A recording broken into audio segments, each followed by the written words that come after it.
Never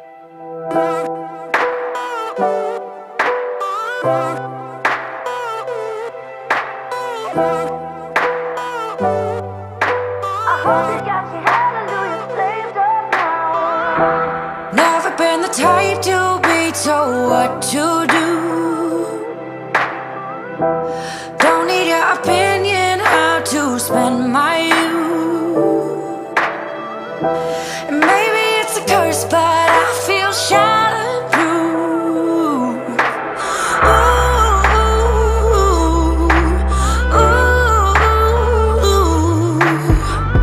Could start a revolution just to get my kicks.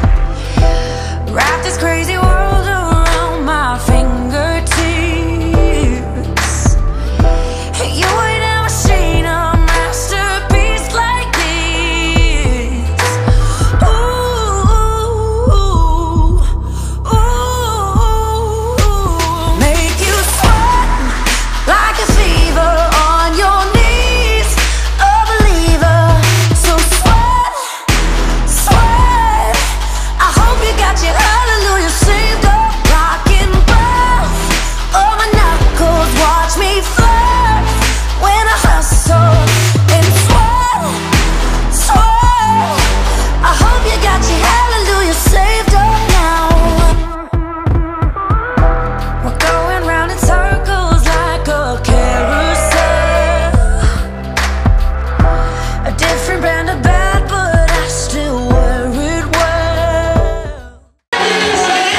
utatuandalia muziki ambao utamleta bibi harusi na matendo wake.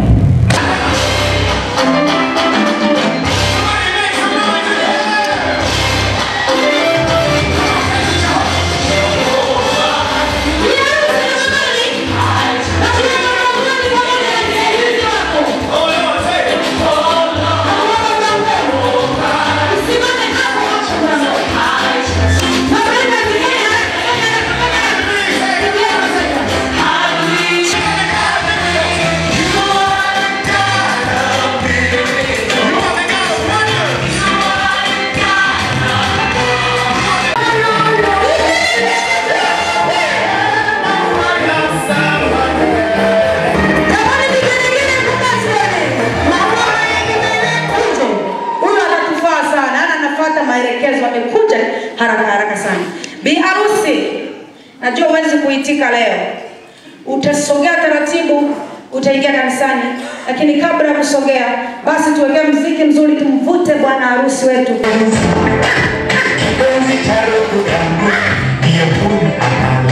Namuona kwa mbali.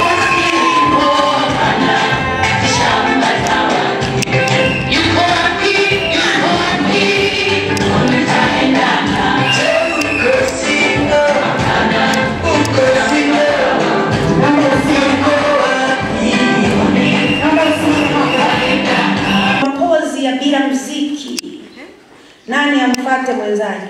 Naomba basi nyote mkutane hapa katikati. Bi harusi na wewe sogea.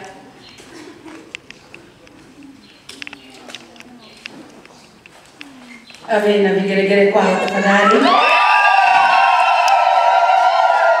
Sasa Agrey nenda kufunua mgole wako, lakini pia utaliambia kanisa na kulionyesha kanisa kama ni mwenyewe ili tuweze kuendelea na ibada haraka. Msogelee na ufunue na utuambie kama atakuwa ni mwenyewe au sio mwenyewe. Nishike mkono kipenzi, kwangu wewe ndo kila kitu. Na leo ndiyo siku yetu, wewe mzuri kwangu kwa wazazi. Ukapita moyo wangu ukapitisha, na pasta amekubali tufunge ndoa. Mwambie kama ni mwenyewe au sio mwenyewe. Mwenyewe. Amina. Basi utamgeuza na kulionyesha kanisa, halafu utasogea na kuketi kwenye nafasi hiyo. Mgeuze mgole wako na kulionyesha kanisa na mtazame vizuri kwa sura yake. Ukapitisha. Mgeuze mgole wako na kulionyesha kanisa. Tufunge ndoa yetu.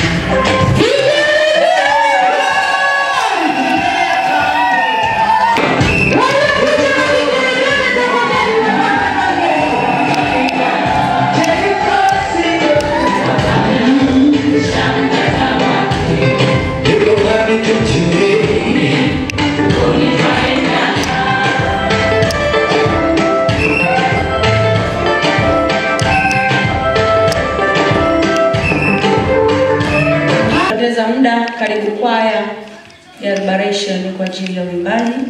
Sayuni kwaya kama watakuwa wanajiandaa.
kumkaribisha askofu wetu Dennis Katabazi, tuko naye hapa, naye atasimama ikiwa ana watu wake wa muhimu kwa ajili ya kuwatambulisha. Basi tunamwachia maiki. Makofi kwanza tafadhali. Yesu asifiwe. Bwana Yesu asifiwe. Hebu tupungiane mkono hewani. Hebu mshike jirani yako, mwambie wewe ni mtu wa muhimu sana.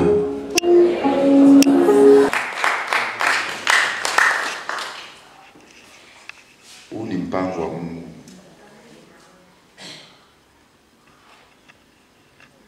Wa kushangaza. Kweli kati ya safari ambazo ni nzuri, nimesafiri bara nyingi, ilikuwa ni safari nzuri yenye utukufu wa Mungu. Tumesafiri vizuri, wametupokea vizuri, tumekula vizuri, tumelala vizuri, na tukarudi salama kabisa. Wao pia wamesafiri vizuri na wamefika hapa vizuri. Katika hilo tunamrudishia Mungu heshima pamoja na utukufu. Bwana Yesu asifiwe. Kwa hiyo wageni wetu tunawapenda sana, tunawakaribisha sana hapa nyumbani kwetu Kagera. Najua ni safari ndefu, na nitaomba nisome katika kitabu cha Mithali sura ya 4 na ule mstari wa 7. Mithali sura ya 4 na ule mstari wa 7. Neno la Mungu linasema, nianzie mstari wa 5. Jipatie hekima, jipatie ufahamu, usiusahau wala usiyakatae maneno ya kinywa changu. Usimwache naye atakuhifadhi, umpende naye atakulinda. Mstari wa 7. Bora hekima, basi jipatie hekima, naam kwa mapato yako yote jipatie ufahamu. Umtukuze naye atakutukuza, atakupatia heshima ukimkumbatia. Atakupatia neema kuwa kilemba kichwani na kukutia taji ya uzuri. Na Mungu alibariki neno lake. Unaweza ukakaa. Baba yetu na Mungu wetu, kwa jina la Yesu ninakuja kwako kwa unyenyekevu mkubwa. Tafadhali Mungu Roho Mtakatifu, naomba ukae ndani yangu, ukae juu yangu, unitumie kama chombo chako kwa ajili ya neno lako, ili ndoa za wengi zipate kustawi, ili ndoa za wengi zipate kusimama, ili ndoa za wengi zipate kusimama kwa ajili ya neno lako takatifu. Mungu uliye mwaminifu, ninajiachilia mikononi mwako kwa jina la Mungu Baba, Mwana na Roho Mtakatifu. Amen. Amen. Bwana Yesu na asifiwe. Waimbaji mlioimba, Mungu awabariki kwa kuimba vizuri, lakini na kwa kuifanikisha ibada. Wageni wetu kutoka Yembe, tunawapenda sana. Mungu wa mbinguni awabariki. Ninyi hata nisipowasemea mengi, hapa ni nyumbani. Sawa jamani? Amen. Bwana Yesu na asifiwe. Njia za kujenga ndoa nzuri.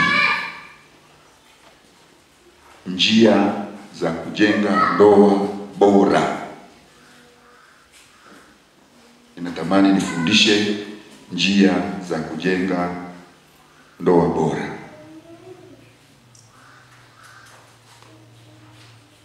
Njia za kujenga ndoa bora.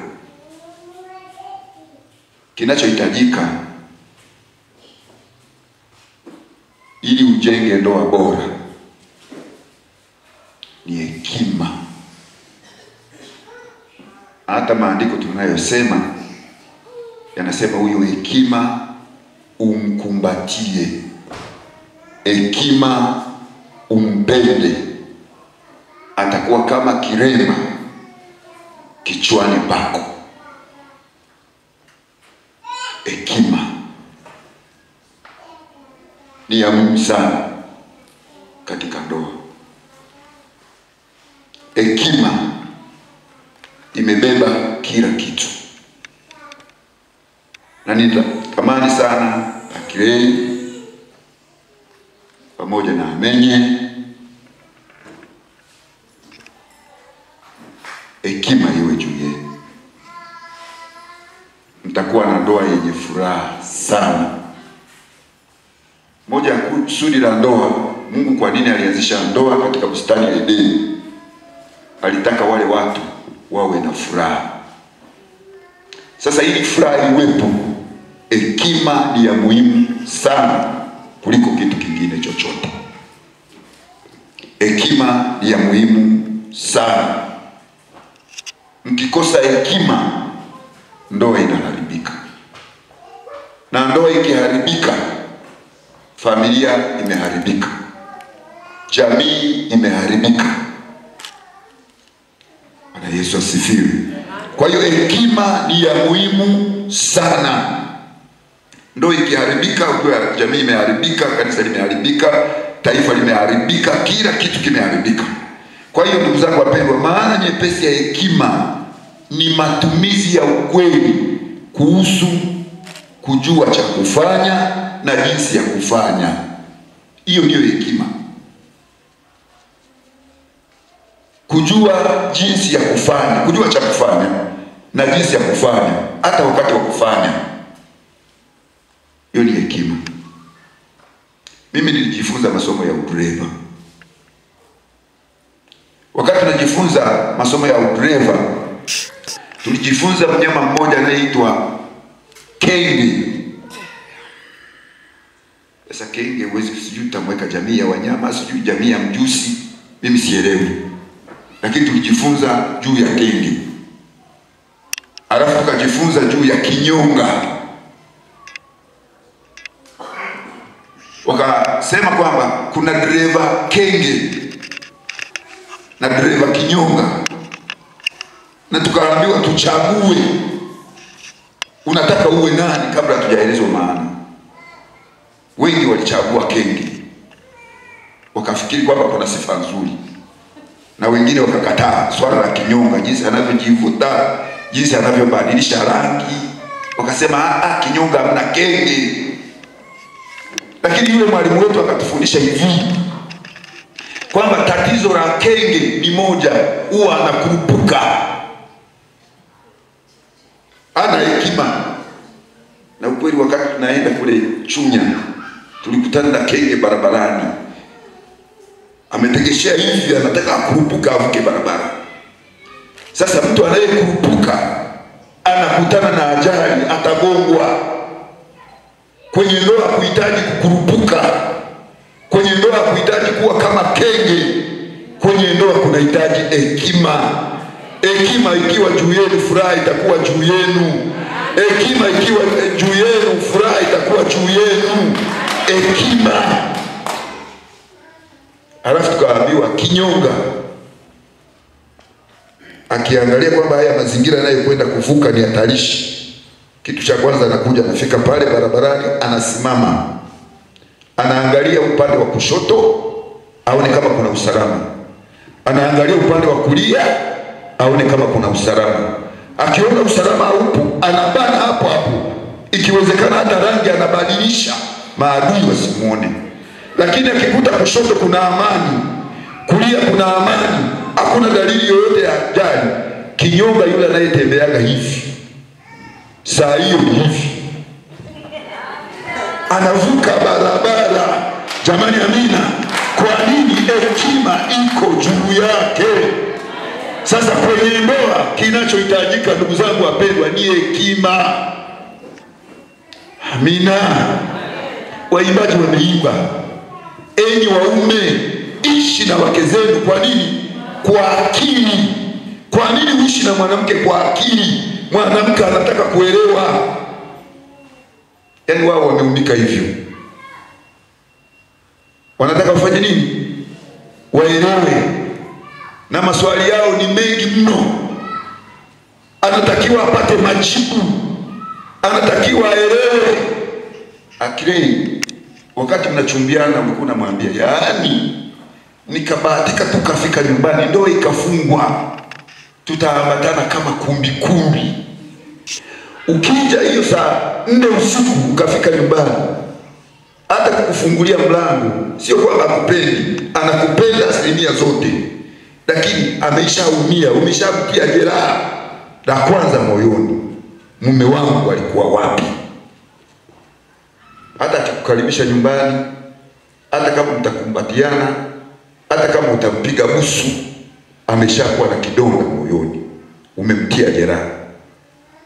Kwa hiyo hata mkienda kitandani, milango ya Dodoma itafunguka kwa shida, mpaka uanze kumbembeleza, mpaka uanze kubadilisha nia yake. Kwa nini umemtia jeraha? Bwana Yesu asifiwe. Bwana Yesu asifiwe. Anataka wajue, ishi naye kwa akili. Hata ikitokea bahati mbaya ukachelewa, mpigie simu, mwambie mke wangu nitachelewa leo, niko namfanyia mgonjwa operation. Atakuelewa. Hata ukirudi saa 8 usiku atakukaribisha vizuri, karibu mume wangu, ninakupenda na Mungu akubariki. Lakini ukisema atajua mwenyewe mimi ni daktari, saa yoyote hapana, umeharibu. Anataka aelewe. Kwa hiyo kumweleza kwamba nitachelewa leo ni hekima. Amina. Ni hekima, unamweka awe vizuri, unamfanya awe vizuri moyoni. Hata ukirudi nyumbani, milango ya Dodoma itafunguka vizuri bila shida. Bwana Yesu asifiwe. Kwa hiyo hekima ni ya muhimu sana kwenye ndoa kuliko kitu kingine chochote. Bila hekima ndoa inaharibika. Ukiona mtu ameoa wake 2, 3, 4, huyo anafukuza, tatizo sio mke. Tatizo huyu mume hana hekima. Na nikuhakikishie ukweli, hakuna mwanaume au mwanamke asiyekuwa na kasoro. Huo ni mtazamo wako. Akilei unayemuoa ni binti mzuri, lakini sio malaika. Hata malaika wanakosea hati. Si walikosea wakafukuzwa mbinguni? Huyu anahitaji hekima kuishi naye. Biblia inasema ishi naye kwa nini? Kwa akili. Anataka ajue kwa nini 1 kujumlisha 1 ni 2, na 4 mara 4 ni 8, na 4 kujumlisha na 2 kujumlisha 2 ni 4. Anataka aelezwe, aelewe. Mueleze kwa kina, mueleze kwa mapana. Wewe ndiye utasababisha ameni awe na furaha. Ameni ndio utasababisha Akilei awe na furaha. Na lengo kubwa la furaha, yani kabla ya watoto huwa ni mengineyo. Lengo kubwa la ndoa ni furaha. Bwana Yesu asifiwe.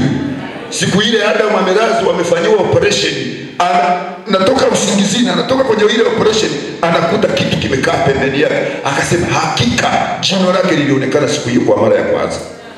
Akasema hakika huyu ni nyama katika nyama yangu, ni mfupa katika mifupa yangu. Alifurahi. Mungu alikusudia furaha. Ndio maana wengine umetoka huko mbali, Chunya, Makongorosi,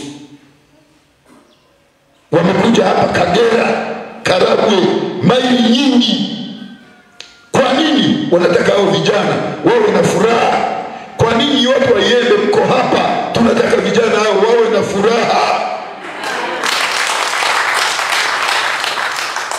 Bwana asifiwe.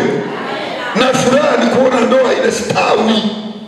Amenya akirudi mkaribishe vizuri, mtengee chakula, mwambie mume wangu karibu, mle pamoja hata kama ulikuwa umeshakula. Hiyo inamtia moyo. kabisa. Muombe radhi kwa unyenyekevu na katika hali ya upendo.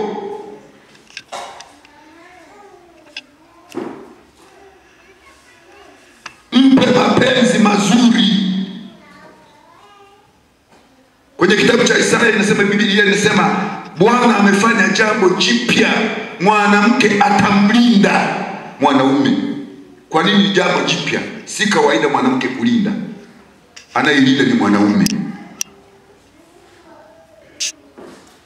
Bwana Yesu asifiwe. Mlinde kwa kumpa mapenzi mazuri. Bwana Yesu na atusaidie. Utamlinda, yaani hiyo ndio stage ya kumlinda. Fanyie mambo mazuri mazuri. Mpikie vizuri vizuri, jamani, amina.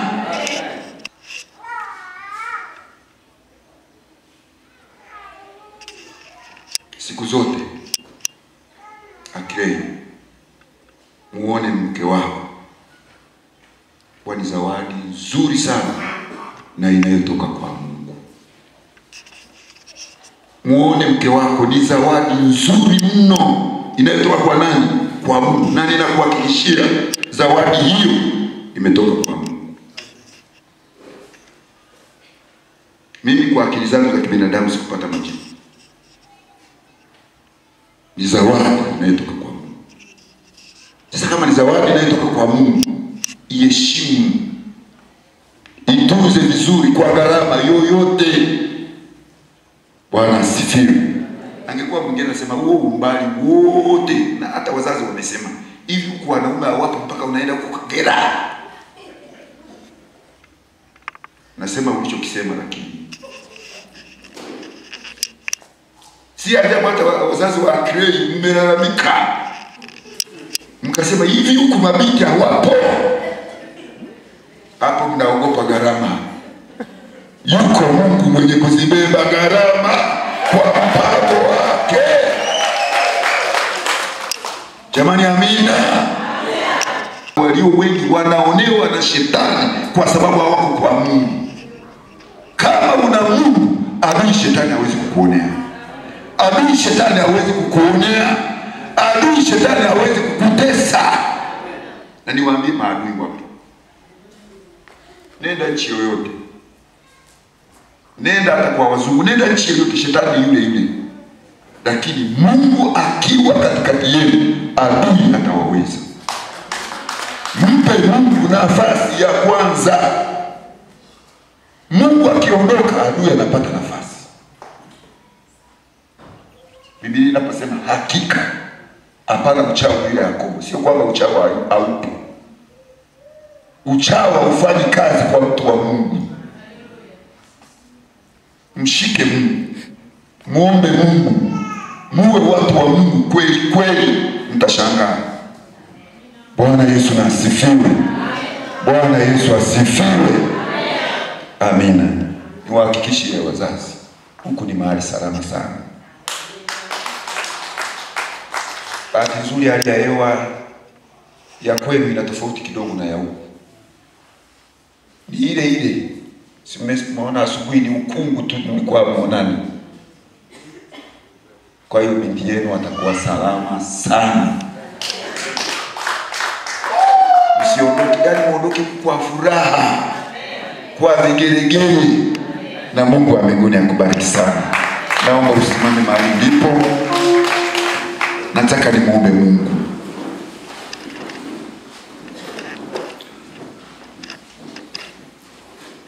Kama ndoa yako ina changamoto au unapitia mahali pagumu,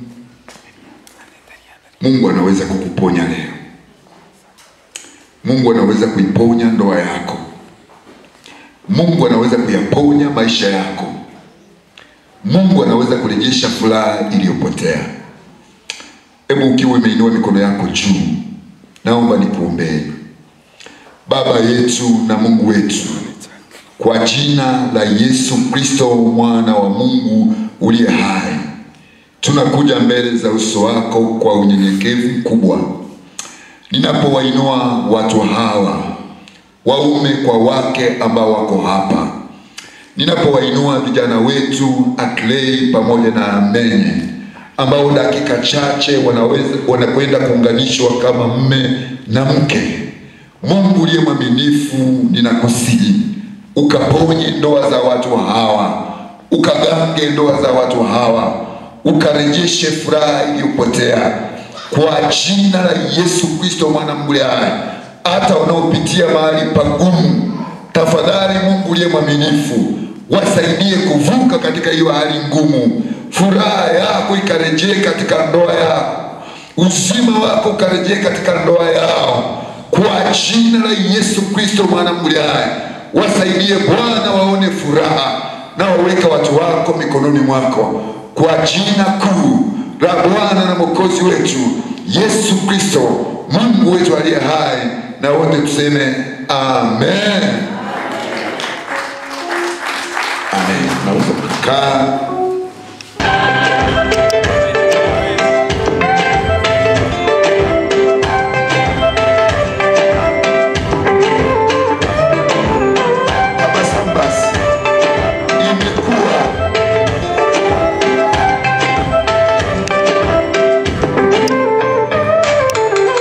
Nishike mkono kipenzi, kwangu wewe ndo kila kitu, na leo ndiyo siku yetu.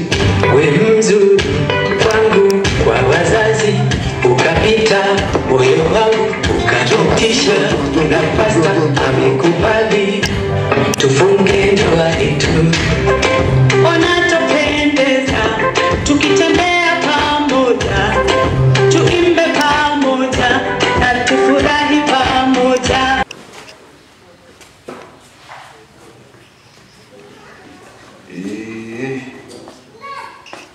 Nisaidie kumpelekea anayemtoa huyu binti, kama ni kaka, kama ni shangazi, utasema ninamtoa amenye aolewe na Akile.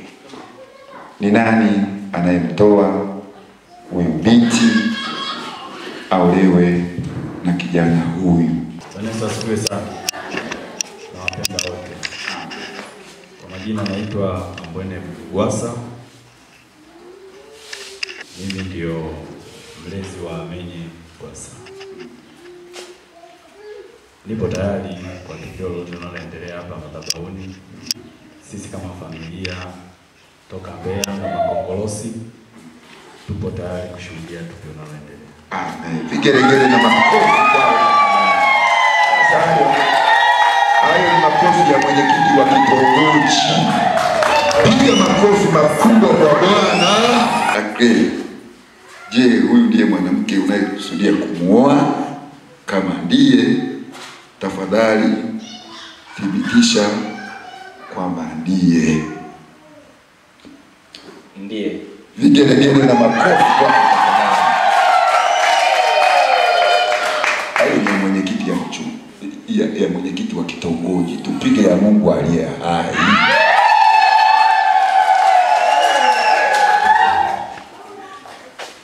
Uhusiano wa mume na mke ni mtakatifu sana wakati unapokuwa wa nafsi mbili zenye nia moja, mioyo miwili inayodunda kama mmoja. Ni muungano wa maisha ya watu wawili wenye asili tofauti. Ndugu zangu wapendwa, tumekusanyika hapa leo hii mbele za Mungu na mkutano huu ili kuwaunganisha pamoja mwanaume huyu Agrey na mwanamke huyu Amenye katika hali takatifu ya ndoa ambayo imesifiwa na Mtume Paulo kuwa na iheshimiwe na watu wote. Kwa sababu hii haifai kwa mtu yeyote kuingia katika hali hii kwa haraka ama pasipo kufikiria, lakini kwa uangalifu na kumcha Mungu. Watu hao wawili wanataka kuingia katika hali hii takatifu, na iwapo mtu yeyote anayo sababu yoyote ya haki ya kuzuia wasiunganishwe pamoja kihalali, na aseme sasa, ama sivyo na anyamaze milele.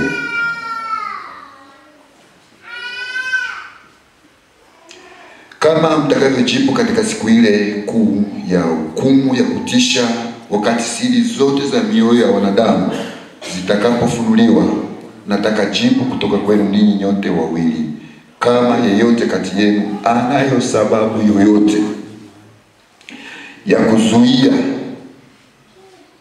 ya kuwazuia msiunganishwe pamoja kihalali katika hali takatifu ya ndoa, na aseme sasa, kwa maana fahamuni wazi kuwa wowote watakaounganishwa pamoja kwa njia nyingine yoyote iliyo kinyume na neno la Mungu hawaunganishwi na Mungu, na wala ndoa yao si halali.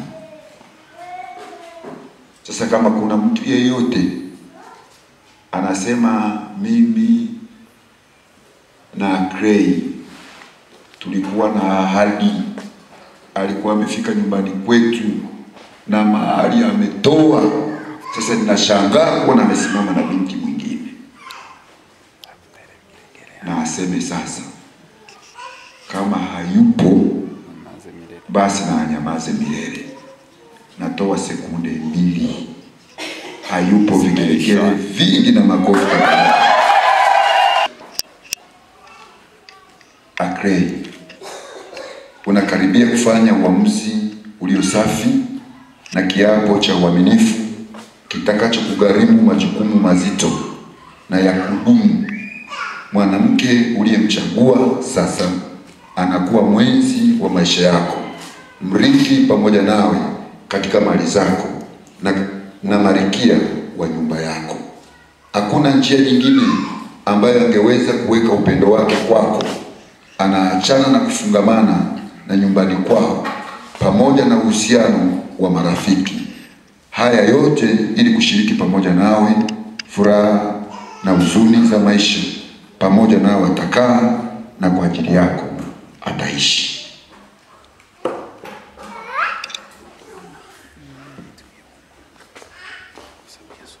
Unaweza kumshika mkono. Unamchukua mwanamke huyu kuwa mke wako wa ndoa, mkaishi pamoja katika hali takatifu ya ndoa kufuatana na maagizo ya Mungu. Utampenda, utamheshimu na kumtunza katika hali zote za maisha, na kuwaacha wengine wote na kushikamana naye peke yake mpaka kifo kitakapo watenganisha.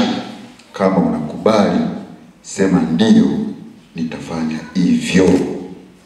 Ndio, nitafanya hivyo. Vigelegele na makofi kwa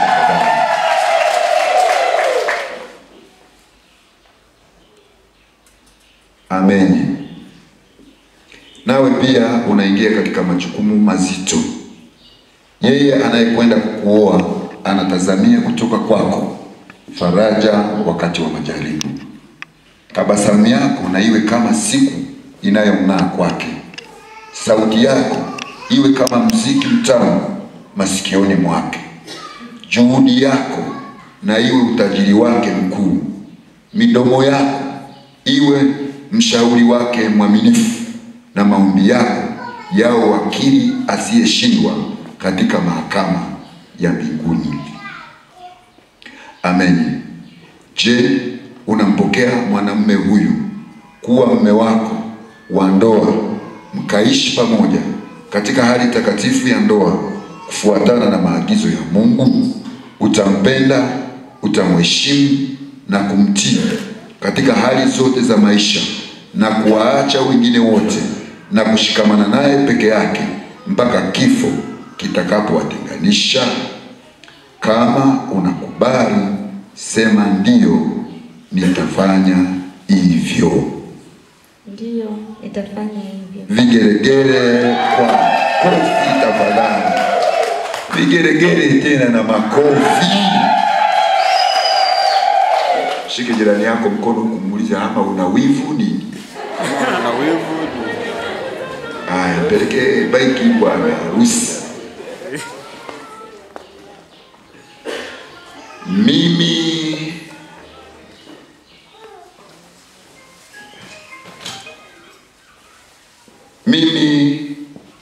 Clay. Mimi Clay. Ninakuchukua wewe Amenye. Ninakuchukua wewe Amenye. Kuwa mke wangu halali wa ndoa. Kuwa mke wangu halali wa ndoa. Na kuishi nawe tangu sasa. Na kuishi nawe tangu sasa. Na kuendelea.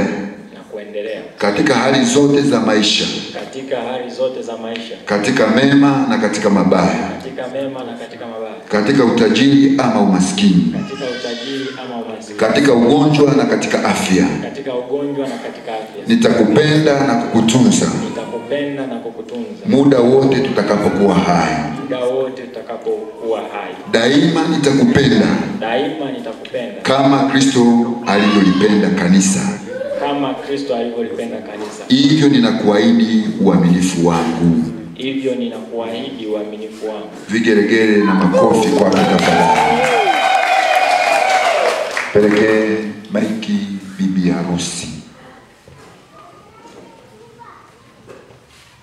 Mimi Amenye, Mimi Amenye, ninakuchukua wewe Aklei ninakuchukua wewe Aklei kuwa mume wangu wa halali wa ndoa, kuwa mume wangu wa halali wa ndoa, na kuishi nawe tangu sasa na kuishi nawe tangu sasa, na kuendelea katika hali zote na kuendelea katika hali zote za maisha, za maisha, katika mema na katika mabaya, katika mema na katika mabaya, katika utajiri ama umaskini, katika utajiri ama umaskini, katika ugonjwa na katika afya.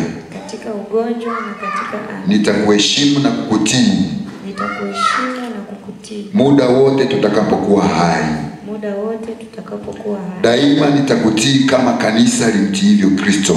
Daima nitakutii kama kanisa limtiivyo Kristo. Hivyo ninakuahidi uaminifu wangu.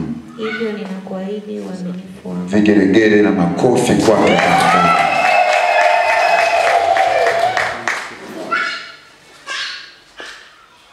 Aklei, utatoa amana gani kuonyesha kuwa utatimiza ahadi hii kwa uaminifu?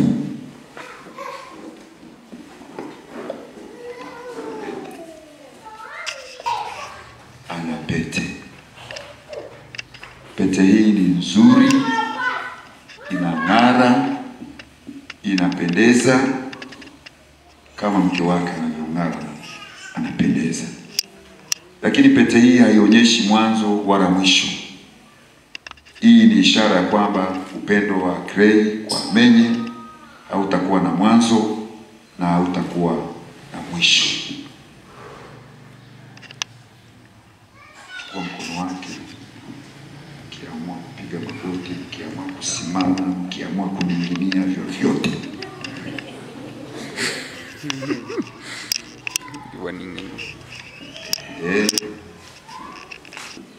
Kwa pete hii, Kwa pete hii na kuchukua wewe Amenye na kuchukua wewe Amenye kuwa mke wangu wa ndoa kuwa mke wangu wa ndoa tangu sasa na kuendelea. tangu sasa na kuendelea. Ninakuahidi uaminifu wangu. Ninakuahidi uaminifu wangu. Vigeregere na makofi kwa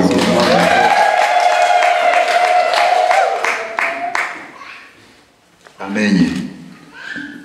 Sijui unatoa amana gani kuonyesha utatimiza ahadi yako kwa Aklei. Amenye na yeye anasema ana pete. Pete hii ni nzuri, inang'ara kama mume wake mtarajiwa anavyong'ara. Lakini Amenye anasema hii pete haina mwanzo wala mwisho. Pia anaahidi kuwa upendo wake hautakuwa na mwanzo wala hautakuwa na mwisho.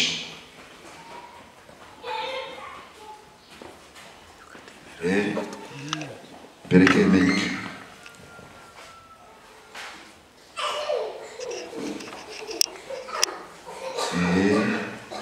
Mpe mkono.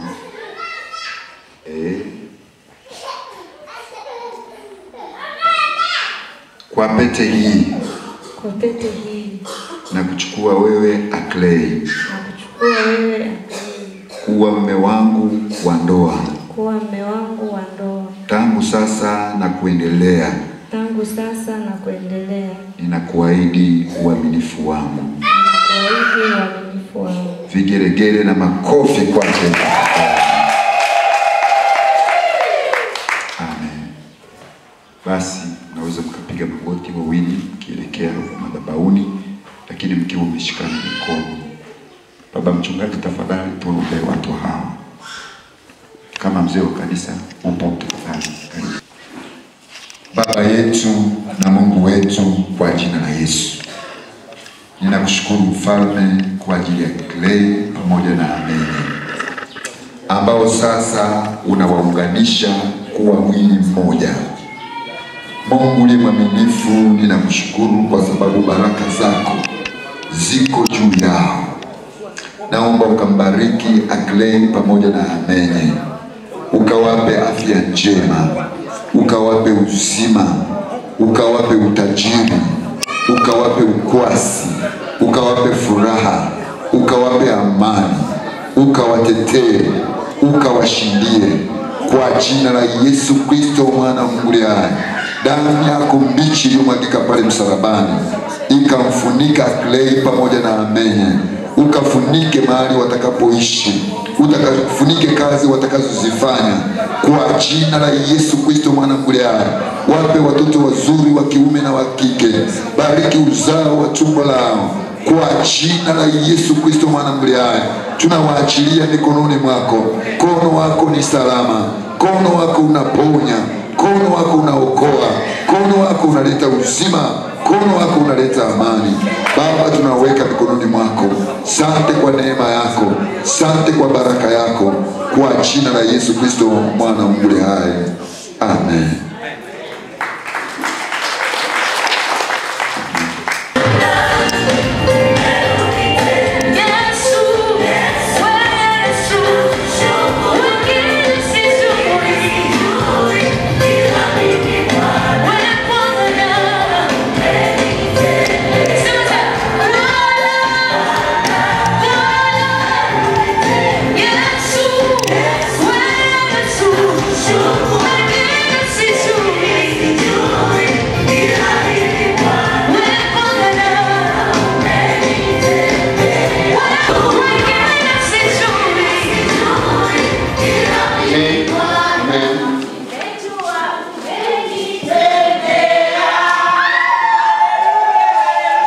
Barikiwe sana. Bwana Yesu asifiwe.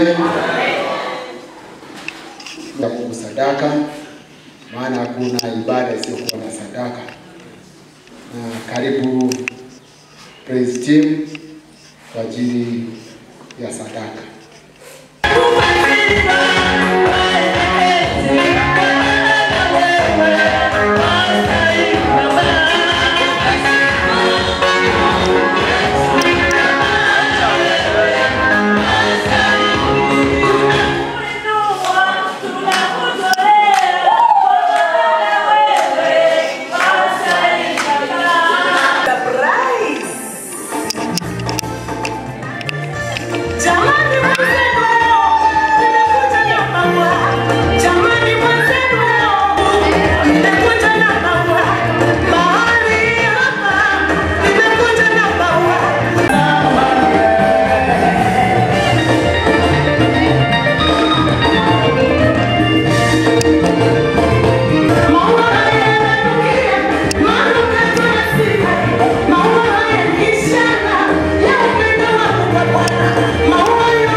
Naweza kukasimama patroni na wasaidia kurudi tena.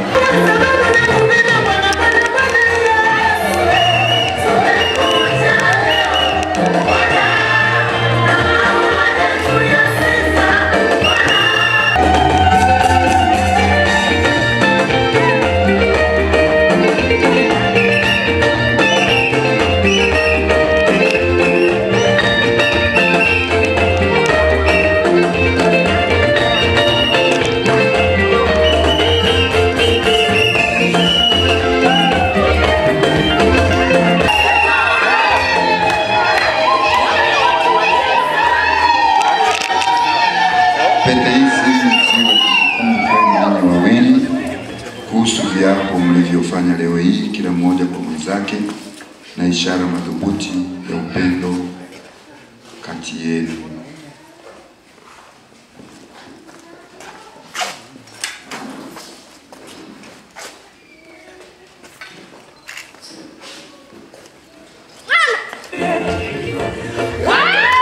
Naweza kupiga picha kwanza inaonyesha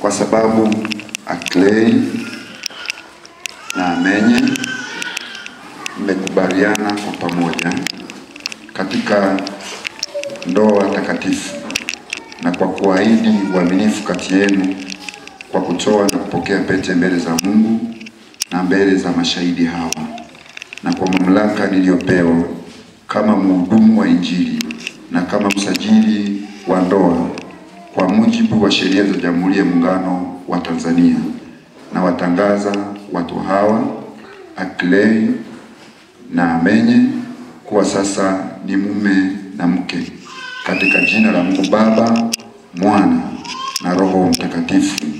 Amina. Na aliwaunganisha Mungu, mwanadamu asiwatenganishe. Kigelegele. Basi unaweza kugeuka meshikani mikono. Baba, kwa jina la Yesu, ninakushukuru kwa wema na upendo wako ajabu, kwa jinsi ambavyo umewaunganisha Aklei pamoja na Amenye kuwa mume na mke. Naomba baraka itokayo kwako na iwe juu yao na iwe juu ya uzao wao. Mungu kawabariki, kabariki uzao wa tumbo lao, kawape watoto wa kiume na wa kike. Bwana kawainue kwa ajili ya utukufu wako, kawape furaha, kawape amani, kawape ushindi. Neema itokayo kwako iwafunike watokapo na waingiapo. Mungu uliye mwaminifu, na mfunika Aklei pamoja na mke wake Amenye kwa damu yako mbichi iliyomwagika pale msalabani. Damu inenayo mema ikanene mema juu yao. Damu inenayo mema ikanene baraka juu yao. Mungu uliye mwaminifu, na waachilia katika mikono yako iliyo salama. Neema yako ikawafunike kwa jina la Mungu Baba, Mwana na Roho Mtakatifu. Amen. Naweza kusimama. Biblia inasema afadhali kuwa wawili kuliko mmoja, na mmoja atamuinua mwenzake. Lakini wawili wakilala pamoja watapata moto. Mmoja aliye peke yake hawezaje kuona moto? Sasa moto umewaka.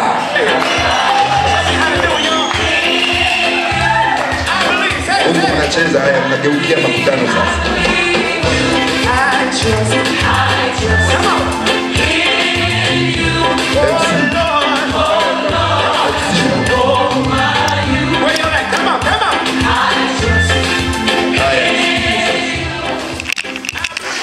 Una maua yako, una zawadi yako, unataka uwapongeze.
jinsi ambavyo umeitimiza ahadi hii kwa uaminifu wako.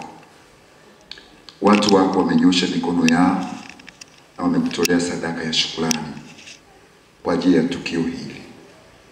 Naomba Mungu uliye mwaminifu ukambariki kila mmoja aliyenyosha mkono wake na kukutolea shukrani kwa ajili ya wanandoa hawa.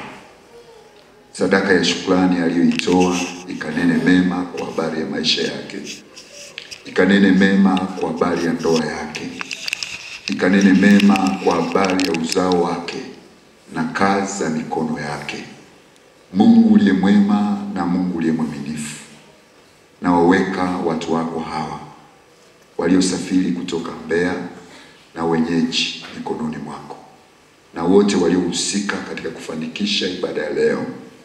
Mungu utendaye mema, naomba mkono wako utendao mema ukawatendee mema watu hawa, ukawainue, ukawabariki, ukawape afya njema. Tunaiweka harusi mikononi mwako ambayo inakwenda kufanyika baada ya masaa machache.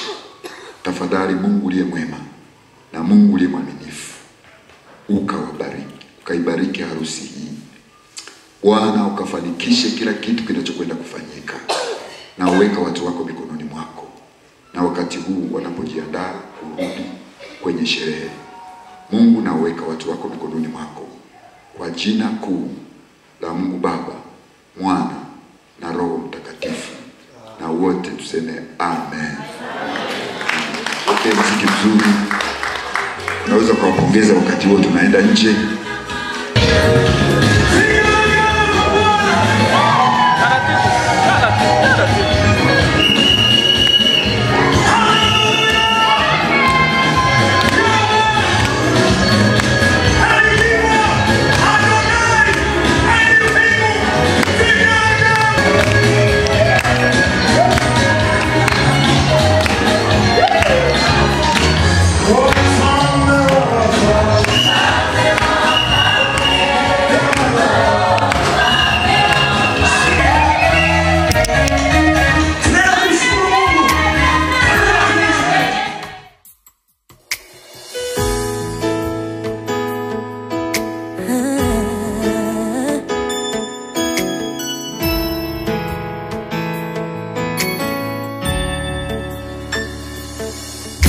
Here I am in your presence. It's maybe hard for me to see, hard for me to understand, but I'll trust in your ways. I quit with all the stress, I quit with all that worry, I quit the sleepless nights. I will trust in your plan. What I say, today is my day. Something big is about to happen. Oh, today is my day. I believe I am next in line for a miracle. Everything is turning around for my good.